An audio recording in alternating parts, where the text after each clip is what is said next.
دو تین سوال اسی پرسپیکٹو میں اگر آپ اجازت دیں تو میں ڈاکٹر صاحب کے سامنے رکھنا چاہتا ہوں تاکہ وہ یہ بتائیں. ایک تو میں جاننا یہ چاہتا ہوں کہ اور آج میری کچھ یہاں کے ایکسپرٹس اور اکانومسٹ سے بھی بات ہوئی ہے ڈاکٹر صاحب, ایک تو یہ کہ 20,000 وڈرال کی پابندی درست ہے یا نہیں ہے, اس پر دونوں طرف کی اوپینین ہے آپ کی, اس پر رائے کیا ہے؟ اور دوسرا میرا سوال یہ کہ افغانی روپے کی جو فی الحال سنبھلا ہوا معلوم ہوتا ہے, آئندہ دنوں میں اس کو کوئی سنگین چیلنجز درپیش ہو سکتے ہیں. اور تیسرا میرا سوال یہ ہے کہ جو پاکستان میں ڈالر ہے, ایک کچھ سٹوریز ایسی چھپ رہی ہیں کہ جی پاکستان سے ڈالر یہاں پر آ رہا ہے, اس کے نتیجے میں یہاں پر جو ہے وہ افغانی روپیہ تو مستحکم ہے لیکن پاکستان کا ڈالر گر رہا ہے, اس میں کیا حقیقت ہے؟ تو یہ تین چیزیں میں آپ سے جاننا چاہتا ہوں. یہ بتائیے گا جو اس وقت حالات ہیں افغانستان کے, جس طرح اسد صاحب بھی وہاں پہ بتا رہے ہیں کہ حیران کن طور پہ ان حالات کے باوجود ڈالر مستحکم نہیں ہو سکا بلکہ افغان کرنسی جو ہے وہ اپنی جگہ پہ قائم ہے. لیکن اگر یہی سلسلہ رہا 3-4 ہفتے کے بعد اور یہ سب آپ کو کیا لگ رہا ہے کہ کیا حالات ہوں گے افغانستان کے؟ دیکھیں, اسد صاحب ہیں کابل میں اور افغانستان کابل نہیں ہے. کابل کے اندر ایک آرٹیفیشل گروتھ ہوئی ہے کچھ عرصے میں اور ایک خاص قسم کی سوسائٹی بلٹ ہوئی ہے, اس سوسائٹی کو بینکوں کی عادت ہے. پاکستان میں 22 کروڑ میں سے 2 کروڑ 70 لاکھ لوگ ہیں جو بینک جاتے ہیں, کھاتے دار 2 کروڑ 70 لاکھ ہیں. ٹھیک, اس کا مطلب یہ ہے کہ ہمارے ہاں بھی کم از کم 88% لوگ بینک کی شکل نہیں دیکھتے. تو پہلی بات تو یہ ہے کہ افغانستان کی جو سوسائٹی, طالبان کا انقلاب ایک رورل انقلاب ہے, یہ اربن انقلاب نہیں تھا. اور طالبان کا انقلاب پہلے 5 سال سسٹینیبل ہے. میں نے ایرانی انقلاب دیکھا ہے جو ٹوٹل اربن انقلاب تھا, اس انقلاب کے اندر 1 روپے کے 1400 تمن ہو گئے تھے, لیکن وہ انقلاب سروائیو کرتا رہا. وہ تمام تر بینکنگ ہر چیز بند ہو گئی تھی, ان کا تیل بند کر دیا گیا تھا. وہ $3 لیٹر جو تھے وہ ان کی پابندی لگی تھی, 3 لیٹر کی سیما بندی کہتے تھے اس کو, راشننگ ہو گئی تھی پیٹرول کی, قائم رہی, سروائیو کرتے. لوگ ڈالر نہیں کھایا کرتے, ہمارے اکانومسٹ کا یہ مسئلہ ہے. لوگ روٹی کھایا کرتے ہیں, لوگ اناج کھایا کرتے ہیں, لوگ سبزیاں کھایا کرتے ہیں. اور سبزیاں جو ہیں وہ پاکستان کیا افغانستان کے اندر جو گاؤں کی سوسائٹی ہے وہ صرف ایک نمک خریدنے جاتے ہیں یا مٹی کا تیل, اس کے علاوہ اتنی سسٹینیبل ہوتی ہے. وہ لوہار کے پاس جاتے ہیں, اپنا گندم لے جاتے ہیں, لوہار سے اپنا حال ٹھیک کروا لیتے ہیں. وہ موچی کے پاس جاتے ہیں, جوتا ٹھیک کراتے ہیں, اس کو کہتے ہیں تمہارے سال کے بعد تمہاری پیمنٹ ہو جائے گی جب فصل آنی ہے. یہ ایک سوسائٹی ہے. یہ ہم لوگوں نے جو ایک تصور بنا لیا ہوا ہے نا کہ جناب ڈالر گر گیا تو یہ ہو جائے گا, وہ گر گا. 5 سال ڈالر گراتا رہا, ہم 5 سال چاہتے تھے. اور جہاں تک پاکستانی روپے کی قیمت کی طرح کا رستم شاہ محمد صاحب آ رہے ہیں, پاکستان کے پیسے کے اندر ہمیشہ ٹریڈ رہی ہے, کبھی بند نہیں ہوئی. یہ ہوتی تھی بلدک میں, یہ ہوتی تھی تورخم پہ, یہ باقی جگہ پہ. افغانوں کی جیب میں پاکستانی کرنسی ہوتی تھی, ہمارے لوگوں میں, اور وہ کرنسی جو ہے وہ انلیگل ٹریڈ ہے, وہ چلی آ رہی ہے, وہ آج بھی چلی آتی ہے. آپ کا $1 بلین کا جو بجٹ بڑا ہے وہ افغانستان کی وجہ سے بڑا ہے. پاکستان کا مسئلہ یہ ہے کہ پاکستان سٹیپ لینے کو تیار ہی نہیں ہے. انہوں نے کہا تھا کہ ہم آپ کے روپے میں ٹریڈ کرنے کو تیار ہے. ہم لوگوں کے منہ بند ہیں. ہم لوگوں کو تو امریکہ نے لسٹ پکڑائی ہوئی ہے نا, یہ لسٹ تم طالبان سے منظور کروا لو تب ٹھیک ہے. ایک لسٹ میں ہے کہ یہاں انکلوسیو گورنمنٹ بنواؤ, یہاں پر نون لیگ کے ساتھ بیٹھ کے گورنمنٹ بنائے گا, نہیں بنا سکتا. ان سے کہتے ہیں عورتوں کو حقوق دو, تمہارے ہاں حقوق ہیں جو وہاں دیتے ہو, امریکہ کے اندر ہیں جو حقوق دیتے ہو. اچھا, تیسرا انہوں نے کہا کہ جی اپنا یہ باقی یہ سزائیں, یہ چیزیں, یہ ہم نے لسٹ پکڑی ہوئی ہے, تب تک ہم نہیں مانیں گے. پاکستان کو سب سے زیادہ اکنامک فائدہ اس وقت ہو سکتا تھا اگر پاکستان چاہتا افغانستان کو تسلیم کرنا. پاکستان کی امریکہ کے ساتھ کوئی تعلق نہیں. آج اس نے 4 کویڈ کا میٹنگ بلا لی ہے بائیڈن نے وائٹ ہاؤس کے اندر, اور آج آپ کے خلاف باقاعدہ ایک چارج شیٹ تیار ہوگی وہاں وائٹ ہاؤس کے اندر. اور چارج شیٹ کیا ہوگی؟ ٹھیک ہے, اور یہ سب ٹھیک ہے, اور یہ سب ذرا ہم اس پہ آئیں گے, اس پہ ہم آ رہے ہیں. جو اپروچز ہیں امریکہ کی اب وہ کیا ہوں گی, اور پاکستان نے اب تک جو رسپونڈ کیا ہے وہ کیسا ہے. ڈاکٹر فاروق سلیم صاحب سے. ڈاکٹر صاحب, ایک تو یہ سمپل کویسچن ہے, کچھ لوگوں کا یہ کہنا ہے کہ افغانستان کی جو معاشی حالت ہے اس کے اثرات پاکستان پہ بھی آ رہے ہیں, اور جس کی وجہ سے ڈالر کی قدر میں اضافہ ہو رہا ہے, روپے کی بے قدری جاری ہے. کیا آپ اس سے ایگری کرتے ہیں؟ اور طالبان کے افغانستان میں کابل پہ قابض ہونے کے بعد یہ بتائیے گا کہ ڈالر کی کیا اہمیت رہ گئی ہے افغانستان میں؟ دیکھیے, 3 بہت بڑے معاشی چیلنجز ہیں افغانستان میں طالبان کی حکومت کو.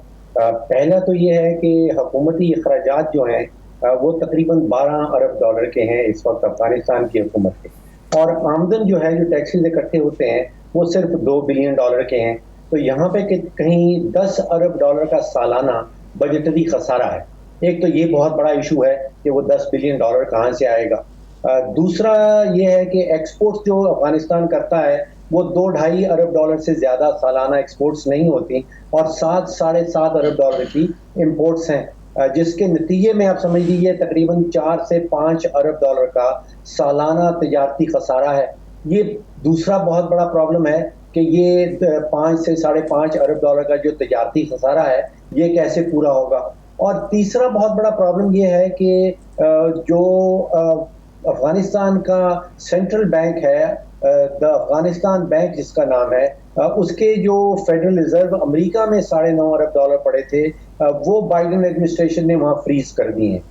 IMF کہہ رہا ہے کہ وہ کوئی نئے پیسے دینے کو تیار نہیں ہے. ورلڈ بینک نے اپنے پیسے بند کر دیے ہیں. اسی طرح یورپین یونین نے اپنے پیسے بند کر دیے ہیں. تو یہ 3 بڑے چیلنجز ہے کہ بجٹری خسارہ $10 ارب کا کہاں سے آئے گا, کوئی $5 ارب کا تجارتی خسارہ کیسے پورا ہوگا, اور بائیڈن ایڈمنسٹریشن کو کس طرح راضی کیا جائے کہ وہ $9.5 ارب جو افغانستان کے امریکہ کے پاس پڑے ہیں ان کو واپس کرے. اب جب یہ صورتحال ہوگی تو آپ جو ڈالر کا ذکر کر رہے ہیں, پہلے طالبان کی حکومت سے پہلے اتنے ڈالرز آیا کرتے تھے, بہت سارے افغانی جو ہیں ان کو ڈالرز میں ان کی تنخواہ ملا کرتی تھی. تو منی چینجز ہمیں یہ بتاتے ہیں کہ $5 سے $7 ملین روزانہ کا افغانستان سے پاکستان آیا کرتا تھا. اب اگست 15 کے بعد یہ سچویشن جو ہے یہ ایگزیکٹ ریورس ہو گئی ہے. اب بتایا یہ جا رہا ہے کہ اتنی شدید قلت ہے ڈالرز کی افغانستان میں کہ پاکستان سے $7 سے $10 ملین روزانہ کی بنیاد پہ جا رہے ہیں افغانستان, اور وہ پھر ایک پریشر کریٹ ہو جاتا ہے, ڈالر کی ڈیمانڈ بڑھ جاتی ہے اور پاکستانی روپیہ جو ہے وہ ہم نے دیکھا کہ نیچے آیا ہے ڈالر کے سامنے. ٹھیک ہے ڈاکٹر صاحب, یہ بڑی خوبصورتی سے آپ نے یہ گتھی سلجھا دی ہے کہ اگست 15 سے پہلے افغانستان سے ڈالر پاکستان آتا تھا روزانہ 5 سے 10 ملین, اور اب جو ہے وہ پاکستان سے افغانستان جا رہا ہے. لیکن یہ جو ڈالر کا انخلا ہے, اب اس کو پاکستان کیسے روک سکتا ہے, یہ میں آپ کے پاس دوبارہ آؤں گا. رستم شاہ محمد صاحب, یہاں اوریہ صاحب نے ایک پوائنٹ ریز کیا, جو کابل ہے, ظاہر ہے کابل ان کے لیے ایک اربن ایریا ہے, وہاں کا ماحول بھی کچھ اور ہے. موسٹلی تو جو افغان ہیں, جو افغانستان کے علاقے ہیں, وہ دیہی ہیں. کابل میں جو کچھ ہو رہا ہے, ہم اس ریفلیکشن سے اندازہ لگا سکتے ہیں کہ باقی افغانستان کے بھی یہی حالات ہیں, اور بینک ڈیپینڈنٹ ہیں لوگ باقی دوسرے شہروں کے بھی, اور اس وجہ سے بڑا دھچکا ہو سکتا ہے, وہاں کے جو میکرو اکنامک انڈیکیٹرز ہیں شاید وہ نہ سنبھل پائیں. دیکھیے, اصل بات یہ ہے کہ کابل میں جو کچھ ہو رہا ہے وہ سارے افغانستان کی پوزیشن کو ریفلیکٹ نہیں کرتا, لیکن اس کے اثرات ضرور ہوتے ہیں. سارے افغانستان میں وہی صورتحال ہے اس وقت جو کابل میں ہے, کیونکہ جو قدرے ہیں وہ سب مشترک ہیں. جب لوگوں نے یہ سنا کہ $9 بلین امریکہ نے روک لیے تو ایک ہیجان پیدا ہو گیا, ایک خوف پیدا ہو گیا, گھبراہٹ پیدا ہو گئی, اور لوگ دھکے کھا کے بینکوں کے پاس جانے لگے کہ امریکہ نے $9 بلین روک لیے ہیں جو افغانستان کا اپنا پیسہ ہے, اب کیا ہوگا. اس کے دیکھا دیکھی اقوام متحدہ نے, ورلڈ بینک نے $500 ملین وہ بھی روک لیے, اور اب لوگ اور بھی زیادہ ناراض ہو گئے کہ یہ کیا ہو رہا ہے. اس کے دیکھا دیکھی یورپین یونین نے بھی اعلان کیا کہ ان کے پاس جو پیسہ ہے افغانستان کا وہ فی الحال اس وقت وہ ریلیز کرنے کے قابل نہیں ہے. تو ان حالات کی وجہ سے وہاں پہ بے چینی پیدا ہو گئی, خوف ہراس پیدا ہو گیا, اکانومی کولیپس کرنے لگی. اکانومی تو پہلے سے کولیپس ہو چکی تھی تقریباً. اب دیکھیں کہ 60% سے زیادہ لوگ جو ہیں وہ تو انمپلائڈ ہیں, 70% سے زیادہ لوگ جو ہیں وہ غربت کا شکار ہیں, وہ $1 سے کم روزانہ کی بنیاد پر زندگی گزار رہے ہیں. 35 لاکھ لوگ تو وہاں پہ انٹرنلی ڈسپلیس ہیں. 5 لاکھ لوگ اس وقت جو ہے موجودہ جو جنگ ہوئی جو 1 مہینہ کی, اس کی وجہ سے IDPs ہو گئے. جو وہاں پہ اوپیم کی پیداوار ہے وہ 7,000 ٹن تک پہنچ گئی ہے. کتنے لاکھ افغان ہیں جو ڈرگ ایڈکٹس بن گئے ہیں, ہو گئے ہیں. کتنے لاکھ ایسے افغان ہیں جو مینٹل بیماریوں کا شکار ہیں. تو وہاں پہ ایسے حالات میں جو آپ کابل میں دیکھ رہے ہیں وہی آپ غزنی میں دیکھیں گے, وہی آپ ہلمند میں دیکھیں گے, وہی آپ ہرات میں دیکھیں گے, وہی مزار شریف میں دیکھیں گے, وہی جلال آباد میں دیکھیں گے. کابل میں ہر ایک افغان کا کوئی نہ کوئی تعلق کابل سے ہے, یا کابل جو ہے کابل کی جو سچویشن ہے وہ امپیکٹ کرتی ہے سارے افغانستان کو. تو یہ تو فیکچوئل پوزیشن ہے. جب تک یہ اکنامک کرنچ رہے گا, بے چینی رہے گی, لوگ جو ہیں وہ باہر جانے کی کوشش بھی کریں گے, اور ڈالر جو ہے اس میں اس لیے فرق نہیں پڑتا کہ جیسے عرض کیا کسی نے ابھی بتایا کہ پاکستان سے ڈالر وہاں جا رہے ہیں. دیکھیے وہاں پہ $4.5 بلین سالانہ آتا تھا صرف پولیس اور فوج کے لیے, $4.5 بلین, اور جو افغانستان کا ریکنسٹرکشن ہے اس کے لیے جو آتا تھا وہ تو اس کے علاوہ ہے. وہ سب کچھ اب روک دیا, ختم ہو گیا. وہ اپنے پیسے بھی روک لیے گئے, جو باہر سے پیسے آنے تھے وہ بھی ختم ہو گئے. اس وقت تو ان کے پاس کیش نہیں ہے تنخواہوں کے لیے. اگر چین مدد نہ کرے تو میں سمجھتا ہوں کہ ایک سنگین بحران وہاں پیدا ہو سکتا ہے. لیکن میرے اپنے خیال میں کہ انٹرنیشنل کمیونٹی ہیز بیگن ٹو ریسپونڈ ناؤ. کوئی $1 بلین کے پلیجز تو آ گئے ہیں. چائنا نے یہ اشارہ دیا ہے کہ وہ مدد کر رہے ہیں, مدد کرنے کی کوشش کر رہے ہیں. 3-4 مہینے بہت کریٹیکل ہیں. اگر 3-4 مہینوں میں انہوں نے اوور کم کر لیا اس سچویشن کو تو میں سمجھتا ہوں کہ آگے پھر راستے کھل سکتے ہیں. لیکن یہ 3-4 مہینے ان کو ڈیپینڈ کرنا ہوگا زیادہ تر چائنا سے اگر کچھ پیسہ آتا ہے یا ٹرکی سے آتا ہے یا قطر سے آتا ہے کہ تاکہ وہ کم از کم تنخواہیں دیں, کیونکہ ہیلتھ جی ٹھیک ہے.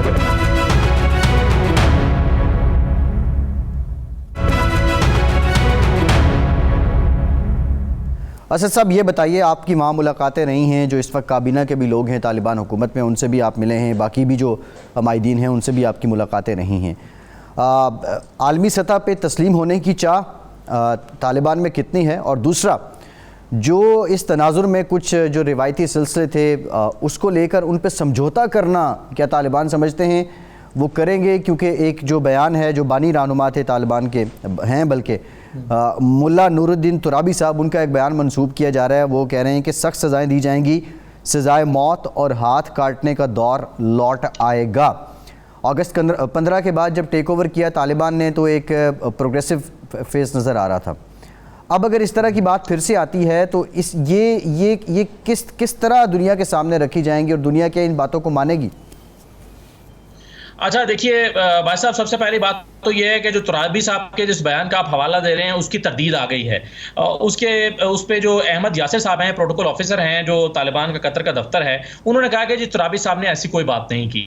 انہوں نے یہ نہیں کہا کہ ہاتھ کاٹے جائیں گے, یہ نہیں چاہیں گے کہ ہم سے کہا جائے کہ ہم کو ایجوکیشن کو لاگو کر دیں, یونیورسٹی میں اکٹھے لوگ پڑھ رہے ہوں اور پھر ہمیں تسلیم کیا جائے, تو یہ ہمیں منظور نہیں ہے. تو اس حوالے سے تو ان کا پوائنٹ آف ویو کلیئر ہے.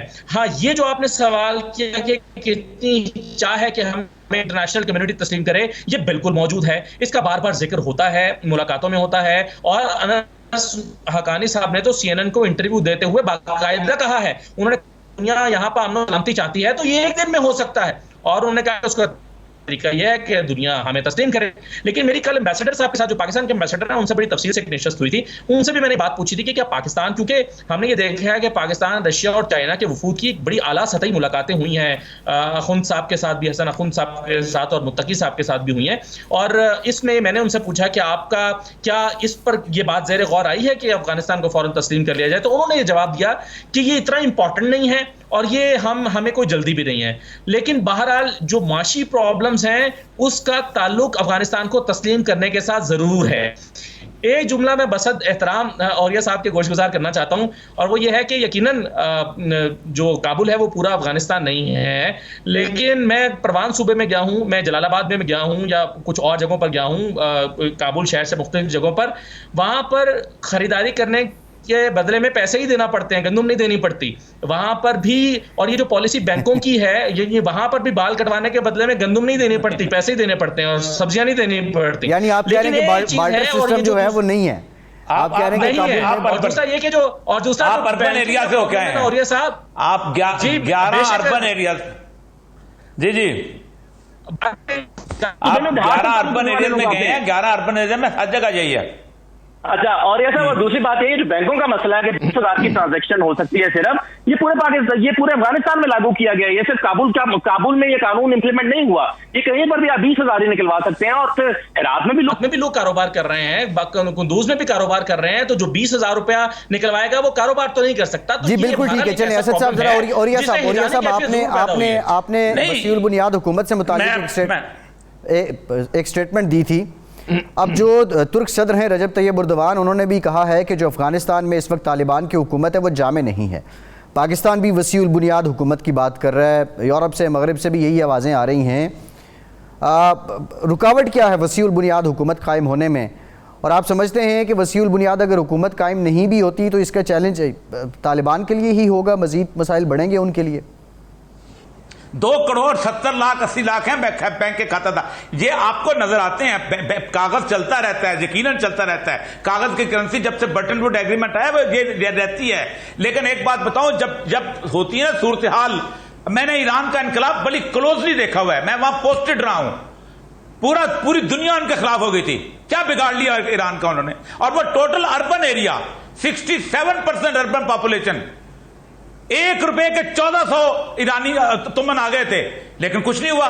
اور کچھ نہیں تھا، ان کے پاس تو آٹا نہیں تھا، ان کے پاس تو زرعی فصلیں کوئی نہیں تھیں، ان کے پاس تو پھل جو تھے، پستہ تو چارہ رف سنجانی بعد میں جا کے اس نے کہا، ڈرائی فروٹ چند ہوتے تھے.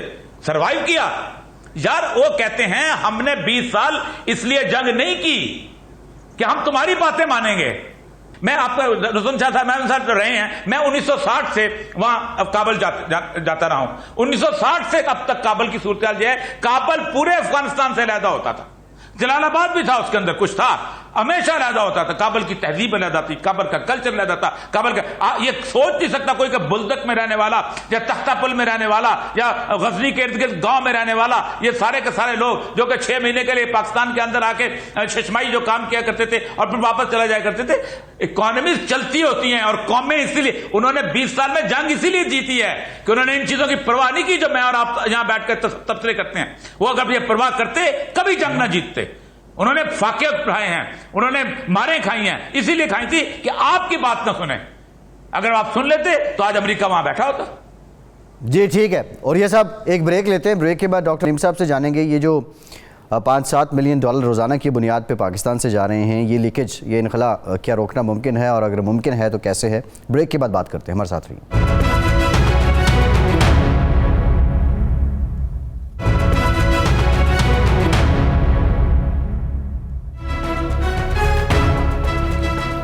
بریک کے بعد ایک بار پھر سے آپ کا خیر مقدم کرتے ہیں. ڈاکٹر فاروق سلیم صاحب، ایک تو یہ بتائیے جو انخلا ہو رہا ہے پاکستان سے ٹورڈز افغانستان ڈالر کا روزانہ کی بنیاد پہ، اس کو روکنا کیا ممکن ہے؟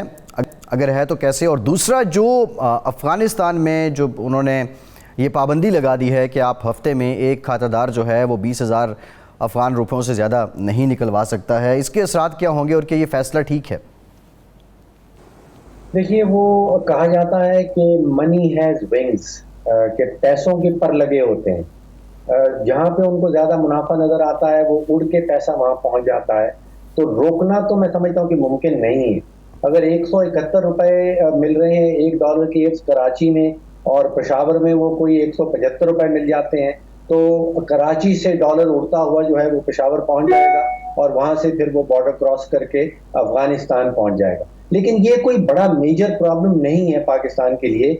ہمارے ہاں آپ سوچئے کہ کوئی $70 ارب کی امپورٹ ہے، کوئی $30 ارب کی ایکسپورٹ ہے، $100 ارب کی پاکستان کے اندر مارکیٹ ہے. وہاں سے کوئی $5-10 ملین اگر افغانستان چلا جاتا ہے تو کوئی اتنا بڑا ایشو نہیں ہے. بڑا ایشو جو ہے وہ ذرا اس سے مختلف ہے. وہ یہ ہے کہ اگر 90% ابھی جو ورلڈ فوڈ پروگرام والے ہیں وہ یہ کہہ رہے ہیں کہ اگر 3 سے 4 مہینے ایسے ہی افغانستان چلتا رہا تو 3-4 مہینے کے بعد 90% جو افغانستان کی آبادی ہے ان کے پاس خوراک کی قلت ہو جائے گی.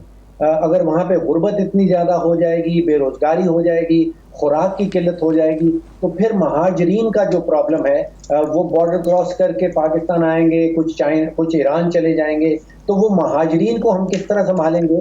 وہ بہت بڑی سوچ کا معاملہ ہے. پھر اگر دنیا بھر جو ہے وہ افغان حکومت کو اتنا مجبور کر دے گی، ان کے پیسے روک لے گی، ان کے جو اپنے پیسے امریکہ میں پڑے ہیں وہ واپس نہیں کرے گی، تو میرا خدشہ ہے کہ پھر افغانستان میں رہنے والے جو ہیں وہ مجبور ہو جائیں گے کہ وہ جو منشیات کا جو وہاں پہ پیداوار ہے اس کے اوپر زیادہ فوکس شروع کر دیں، وہ زیادہ اگانا شروع کر دیں. تو پرابلم یہ ہوگی اگر وہاں پہ ڈرگز اتنی زیادہ ہیں، ان کا سپل اوور ہوگا، وہ افغانستان کے تھرو، وہ پاکستان کے تھرو یا ایران کے تھرو پھر جو بندرگاہیں ہیں وہاں تک پہنچیں گی. تو ہمارا پرابلم ریلی ڈالر کو روکنا نہیں ہے. ہمارا پرابلم فیوچر میں یہ آنے والا ہے کہ اگر اتنے حالات خراب ہو جائیں گے افغانستان کے اندر تو مہاجرین کا ایک بہت بڑا آپ سمجھیے کہ ایک لہر ہے جو پاکستان کی طرف اور دوسرے بارڈر جو علاقے ہیں ان کی طرف بڑھنے لگی. جی ٹھیک. رستم شاہ محمد صاحب یہ بتا دیجئے, ابھی وسیع البنیاد حکومت پہ بات ہو رہی تھی, کیا پاکستان کو دنیا کے اس مطالبے میں ہاں میں ہاں نہیں ملانی چاہیے وسیع البنیاد حکومت کے قیام کی؟ پاکستان افغانستان سے کہہ رہا ہے کہ وسیع البنیاد حکومت بنائی جائے, لیکن اس بات کو وہ بھول جاتے ہیں کہ اگر وسیع البنیاد حکومت بنتی بھی ہے تو ان لوگوں کی بنے گی جو طالبان کے ہم خیال ہیں. تاجر کمیونٹی سے ان لوگوں کو شامل کیا جائے گا جو ان کے ہم خیال ہیں. ازبکوں سے, ترکمان سے, ہزارہ سے, بلوچ سے ان لوگوں کو شامل کیا جائے گا جو ان کے ساتھ چل سکتے ہیں. ان لوگوں کو شامل نہیں کیا جائے گا جو ان کے لیے مصیبت بنا دیں. ان لوگوں کو شامل نہیں کیا جائے گا جو کابینہ کے حکومت کے اندر رہتے ہوئے حکومت کے خلاف سازشیں کریں اور طالبان کی حکومت کو کمزور کرنے کی کوشش کریں.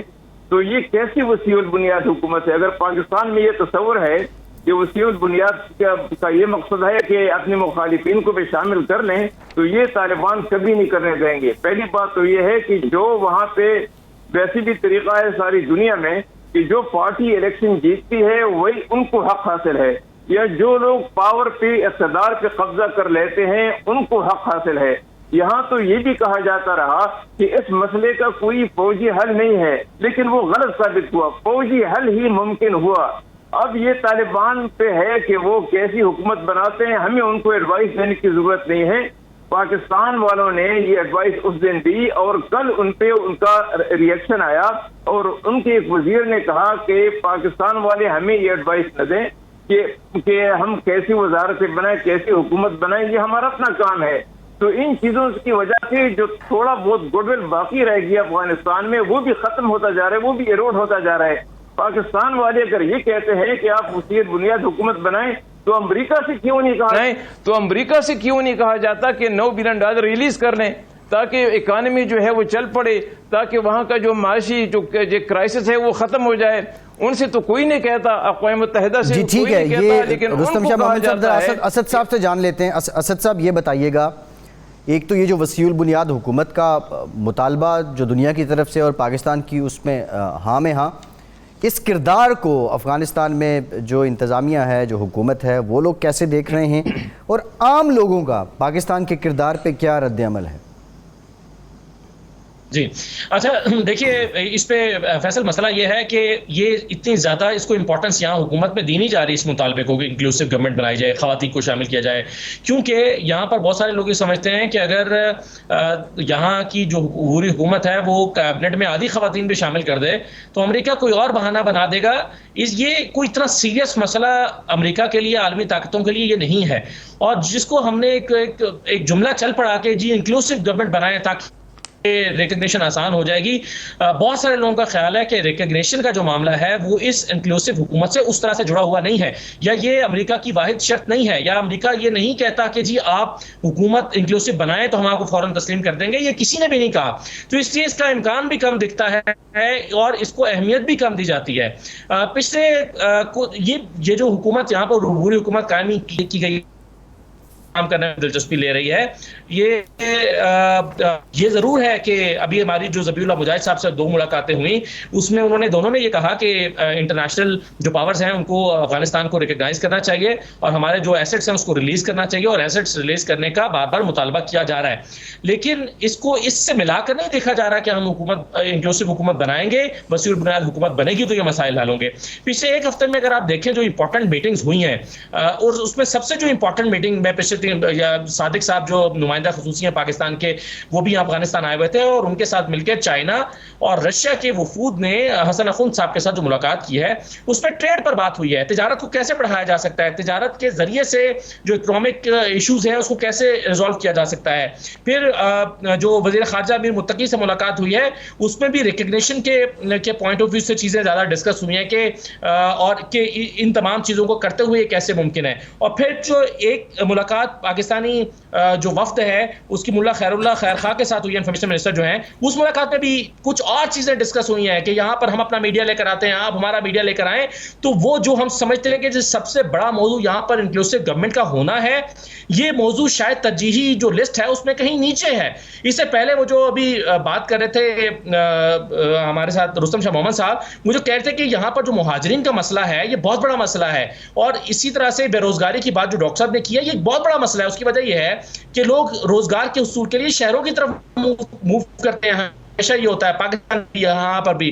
اب جب شہروں میں آتے ہیں تو جس نے روزگار دینا ہے اس کا اپنا کام نہیں چل رہا، اس کے پاس اس کے پیسے بینک میں پڑے ہیں، وہ کوئی کام کرے گا تو روزگار کسی کو دے گا. یہ ذرا اوریہ صاحب سے، اسد صاحب ذرا اوریہ صاحب سے اس پر رائے لے لیتے ہیں. اوریہ صاحب آخری جملہ دے دیں تو میں یہ کہنا چاہتا ہوں کہ یہاں پر جو پارکوں میں لوگ آ کر مختلف صوبوں سے پڑے ہیں، ہم ان سے کہتے ہیں کہ رکاوٹ کیا ہے، وہ کہتے ہیں واپس جانا چاہتے ہیں، پیسے نہیں ہیں، اور پیسے کام کر کے بھی پیسے نہیں ملتے. لوگ کچرا چن کے صرف کھانا کھانے کا انتظام کر پا رہے ہیں، بوتلیں اکٹھی کرتے ہیں، کین اکٹھے کرتے ہیں، اور اسے کوئی ایک آدھ بندہ اپنے لیے کچھ کھانا خرید لیتا ہے.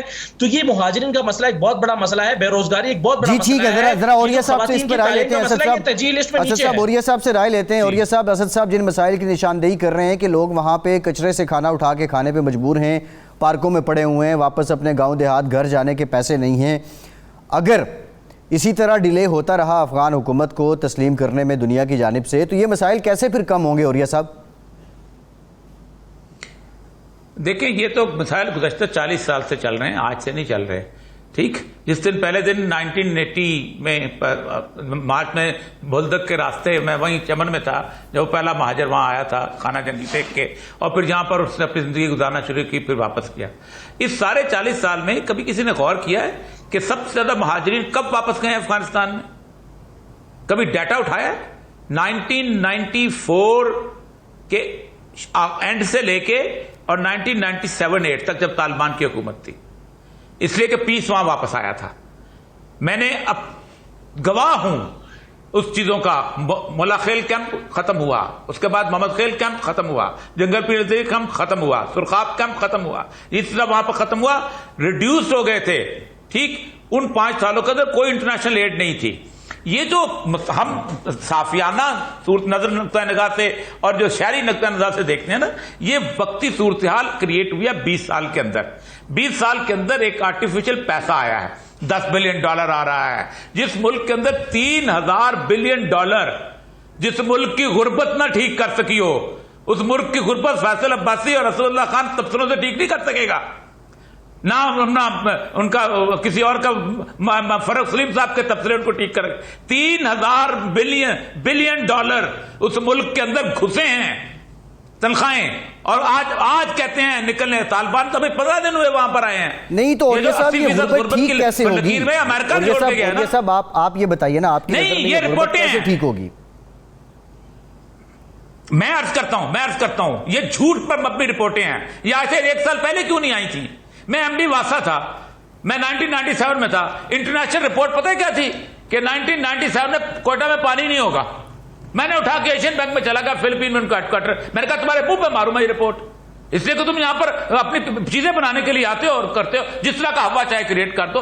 سوسائٹی مر جائیں گے، افغان تباہ برباد ہو جائیں گے. ایران کی رپورٹیں پڑھیں ایران کے بارے میں 1979 سے لے کے 1986 تک کہ ایران صفحہ ہستی سے مٹ جائے گا، اور اس رپورٹوں کے اوپر بیٹھ کے تبصرے کرتے ہیں. کیا ان کے پاس ڈیٹا کلیکشن کی وہ ہے؟ میں بیسیکلی 8 سال میں نے یونیورسٹی لیول پہ ریسرچ پڑھائی ہے. کیسے ڈیٹا کلیکٹ کیا انہوں نے اس طرح کا کہ یہ خطے غربت سے یہ مر جائیں گے، وہ مر جائیں گے، اور کل کو کتنے لاشیں کھائیں گی ان کی.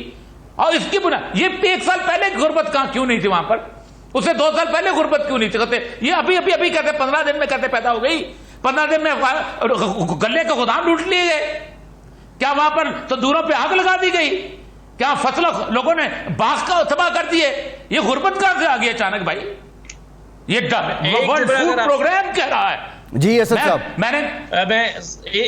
اگر آپ اجازت دیں تو میں ایک جملہ صرف کہنا چاہتا ہوں. جو اوریہ صاحب کہہ رہے ہیں کہ غربت کیسے آ گئی, میں اتفاق کرتا ہوں اوریہ صاحب سے کہ اس سے شاید کوئی مرے گا نہیں, یا بہت بڑا کرائسس اوریہ صاحب نہیں دیکھتے چلیں, یہ تو آنے والے دنوں کی بات ہے.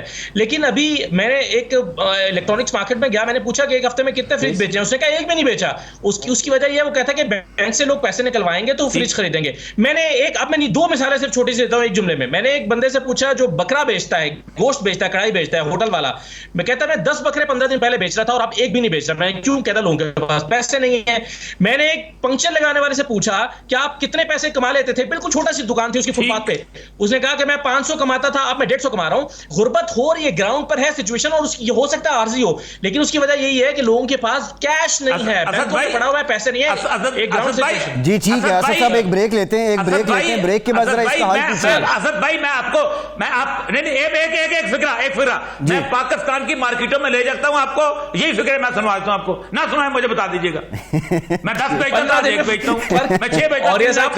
پاکستان کی ہر مارکیٹ میں ملے گا. ایک مہینے میں بہت فرق پڑا ہے کاروبار. یہ اوریہ صاحب آپ حکمران جماعت والی باتیں کر رہے ہیں. اب ایک بریک لیتے ہیں, کیمرہ مین کو یہی جواب ملتا ہے. یہ ایک بریک لیتے ہیں, اور بریک کے بعد ذرا ڈاکٹر فاروق سلیم صاحب سے جانیں گے جو منظر کہہ رہے ہیں اوریہ مقبول جان صاحب کہ 40 سال سے یہی حالات ہیں, ان حالات میں کوئی بہتری آ سکتی ہے, کوئی فارمولہ ہے, کوئی میکینزم ہے. ڈاکٹر فاروق سلیم صاحب سے جانیں گے بریک کے بعد.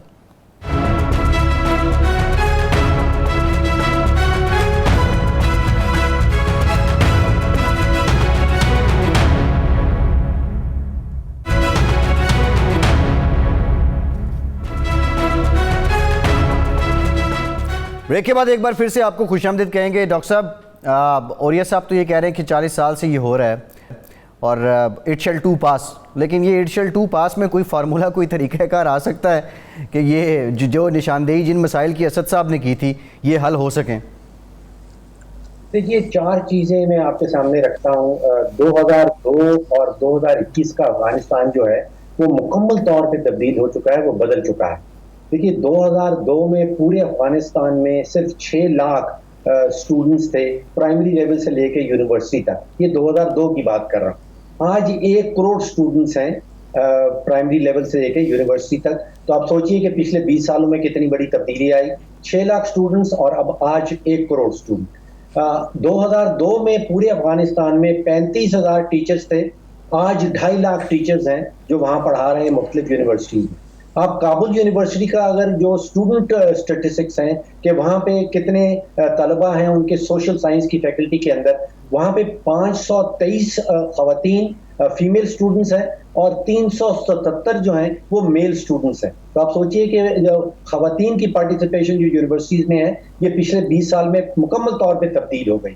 آج جو میڈین ایج ہے یعنی کہ جس کی 50% افغانستان کی آبادی وہ 18 سال سے نیچے ہے, اور 50% آبادی جو ہے وہ 18 سال سے اوپر ہے. تو آپ سوچئے کہ پچھلے 20 سالوں میں 50% آبادی جو افغانستان کی آئی ہے ان کو تو وہ تو ٹویٹر کے اوپر کھیل رہے ہیں, وہ فیس بک کے اوپر کھیل رہے ہیں. تو پچھلے 20 سالوں میں بہت بڑی تبدیلی آئی ہے.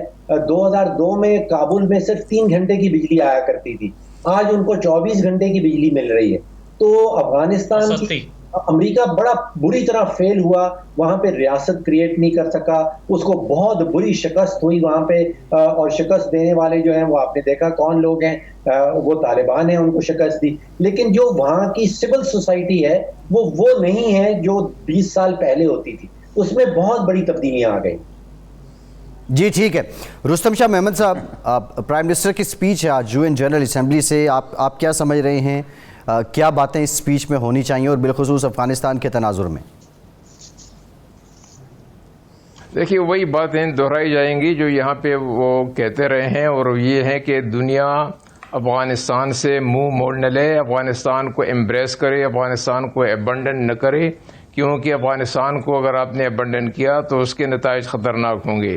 لیکن میں نے جیسے عرض کیا کہ یہ بیانیہ تو کافی عرصے سے چل رہا ہے, صاف بتانا چاہیے, یہ صاف پوائنٹ بنانا چاہیے, کہ یہ اس پہ انسس کرنا چاہیے کہ افغانستان کا جو پیسہ ہے $9 بلین وہ امریکہ کیوں ریلیز نہیں کرتا, کیوں وہ افغانستان کو یہ ان کی پیچھے یہ کار فرما ہے جذبہ کہ افغانستان کو ڈی اسٹیبلائز کیا جائے، صرف اس لیے کہ امریکہ کو علم ہے کہ ان کے جانے کے بعد قربانیاں انہوں نے دی، $2 ٹریلین انہوں نے خرچ کیے، اب چین وہاں پہ ایز اے ڈومیننٹ پاور بیٹھ جائے گا۔ لیکن یہ تو ایک دن ہونا تھا، یہ کڑوی گولی تو ایک دن کھانی تھی ان کو، تو پاکستان کو تو یہ بتانا چاہیے دنیا کو کہ افغانستان کو اگر آپ سٹیبلائز کرنا چاہتے ہیں تو ریکگنیشن کا مسئلہ تو بعد میں آئے گا، پہلے ان کے پیسے تو آپ ریلیز کریں، جو پیسے ان کے پیسے آپ کے پاس ہیں، آپ کیوں ضد کر رہے ہیں، کیوں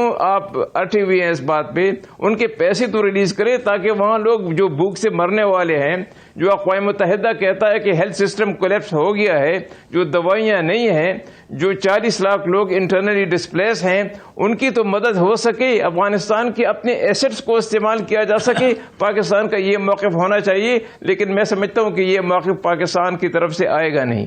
اوریہ صاحب کیا پیغام وزیر اعظم پاکستان کی جانب سے آج دنیا کو جانا چاہیے؟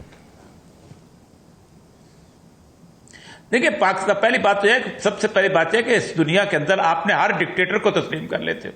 ابھی یوکرین میں ملٹی ٹیک اوور ہوا ہے، پوری دنیا نے تسلیم کیا، تو آپ طالبان کو تسلیم کرو، ختم۔ جب آپ تسلیم کر لیں گے باقی ساری چیزیں خود بخود نکل آئیں گی، ہزاروں راستے نکل آئیں گے، این جی اوز وہاں پہنچ جائیں گی۔ آپ تسلیم کیا ہوگا، پاکستان سے ہزاروں لوگ وہاں جا کے مدد کرنے کو تیار ہوں گے۔